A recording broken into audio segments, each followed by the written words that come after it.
Today I'm reviewing a 2008 Dodge Nitro, which is a compact SUV that was sold from the 2007 to 2012 model year and was based on the same platform as the Jeep Liberty. Although it's based off that Jeep Liberty, the styling is obviously very different. It's also slightly longer, wider, and shorter.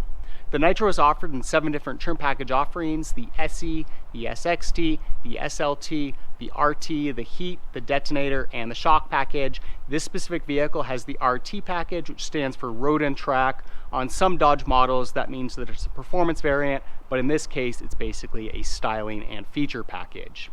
Now, as far as styling on the Nitro does go, it's got a very unique look to it, very square look with sharp edges. You'll see at the front and rear of the vehicle, it's got very pronounced fenders. Almost gives the vehicle a little bit of a retro look. Likewise, I feel like this front fascia on the vehicle kind of contributes to that retro appearance. You'll see that it's got kind of the typical Dodge grille that has a crosshair look to it, but rather than being kind of rectangular, this is much taller in the vertical dimension, giving it a more square shape. Likewise, we've got very square headlights, rectangular blinkers, and then we've got the circular fog lights down below. With this RT package, we got some additional touches of chrome in the grille, and then it's also got a set of 20-inch chrome wheels. Coming around on the front fenders, you'll see we've got this little accent piece giving a little bit of that hot rod look. Not really functional, just a styling cue. So you've got some pretty large mirrors. They are heated on this specific model.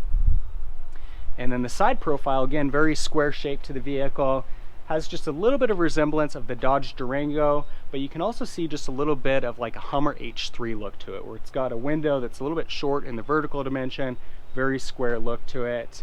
Certainly stands out quite a bit.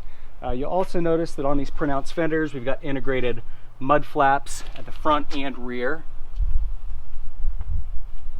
And then coming around to the back of the vehicle, again, a very square face here as well. We do get this touch of chrome above the license plate.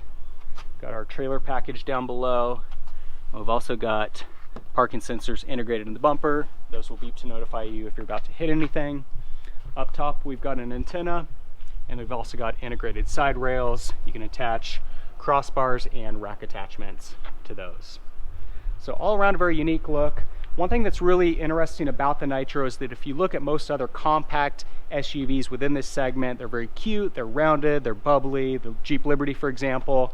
But with the Nitro, you're getting something that's got a much more square, bold look to it, and certainly a vehicle that's going to appeal to certain demographics. The interior of the Nitro's got a pretty nice overall looking layout to it, but there's definitely some signs that it's an entry-level SUV. Some cheaper plastics throughout and kind of hollow sound in the dashboard. But nonetheless, it's still got a really nice looking layout to it and a good level of standard options and features, especially with this RT package. We've got power windows, power door locks, power heated mirrors. You'll see we've got a leather wrapped steering wheel with some controls on the steering wheel. Also got cruise control down below here. Instrument cluster's got a nice simple look to it with our fuel gauge, temperature gauge over here on the left, as well as an LCD screen, speedometer in the middle, and our tachometer on the right. Center dash here, we've got a couple vents, and we've got a touch screen here. It's got a nice large layout. We've got AM/FM radio, we've got CD, we've got Sirius satellite radio. You can also connect a device using an auxiliary connection, or you can connect using a Bluetooth connection. Along with that, you can connect your phone to the vehicle to place calls through the vehicle audio system. Also worth noting that on this vehicle, it's got the optional Infinity audio system with great sound characteristics. We've also got climate control with heat and air conditioning, and heated seats for the driver and front passenger. Also worth noting that with this RT package, we get a nice set of leather seats throughout. Got the red RT badging and the red stitching on the side. So pretty nice upgrade with this package. In the middle, you'll see we've got the shifter here. It's got the 5-speed automatic because we have the 4-liter V6. That's a standard option. And we've also got a control here for the 4-wheel drive system. You can get the Nitro in rear-wheel drive, or you can get it with an optional all-wheel drive system. That's what we've got here, but it's got this 4-wheel drive lock button in case you want to lock the vehicle in 4-wheel drive. Also got a 12-volt outlet here and a control for a power inverter that we've got in the rear seat.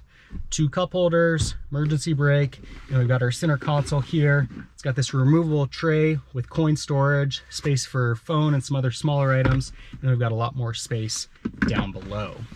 Up above, we've got a self-dimming rear view mirror, a couple reading lights, and then we've also got the ability to program up to 3 garage door openers in these buttons on the driver visor. And jumping into the back seat of the Nitro, you'll see it's quite spacious back here. We've got a lot of legroom, plenty of headroom. It's actually very spacious all around. Another cool premium feature that we get with this specific model is that it's got the TV screen up above. Pretty cool feature for a compact SUV. It's also got a remote that's integrated up above. And then if you want to connect a device to this system, we've got some inputs down below, as well as an outlet for charging. Our doors also have some storage space integrated in the sides, and the seats fold down in a 60-40 split, flat with the rear cargo area. So it really expands cargo space when these seats are not in use. As you can see, we've got a lot of cargo space back here. This is one of the areas where the square dimensions of the Nitro really pay off because it's very effective space. A lot of new modern SUVs with very stylish designs have dramatically sloping rear ends. With that, you lose a lot of the effective rear cargo area. Not the case with the Nitro. Also got the load and go floor here. We've got this lever that we can pull and the whole floor slides out. This is designed to help with easing the loading of heavy objects into the back of the vehicle. Also got this tray down below the floorboard. And then I also mentioned we've got the 60-40 split on the seats. Let me show you real quick how much more space we have with those seats down. So dropping this seat down, you can see that we really expand this rear cargo area. Likewise, we can drop down the passenger side seat. What's nice is that we've got a flat floor coming all the way through. And again, the square dimensions of this vehicle with these rear seats down, you've got a ton of rear cargo area. The Nitro was available with 2 different engine options, the base engine being a 3.7 liter 6-cylinder with 210 horsepower and 235 pound-feet of torque. That was paired to either a 4-speed automatic or 6-speed manual transmission and good for 0 to 60 in about 11 seconds and an EPA rating of 15 to 16 miles per gallon in the city and 21 to 22 miles per gallon on the highway. This Nitro's got the upgraded 4-liter V6, which has 255 horsepower and 265 pound-feet of torque. That's paired to a 5-speed automatic transmission and good for 0 to 60 in about 7.5 seconds and an EPA rating of 15 to 16 miles per gallon in the city and 20 to 21 miles per gallon on the highway. Max tow capacity on the Nitro was 5,000 pounds, which was class leading for a compact SUV from this era.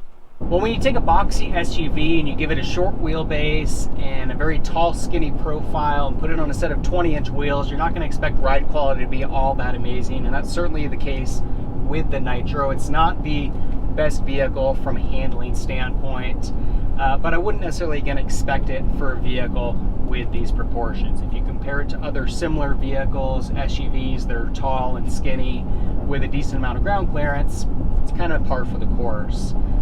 There are certainly some luxury SUVs out there that are able to overcome that at some level, but being that this is more of an entry-level compact SUV, kind of is what it is. As far as the interior cabin on the vehicle, it's got a pretty nice level of standard options and features, as I already mentioned.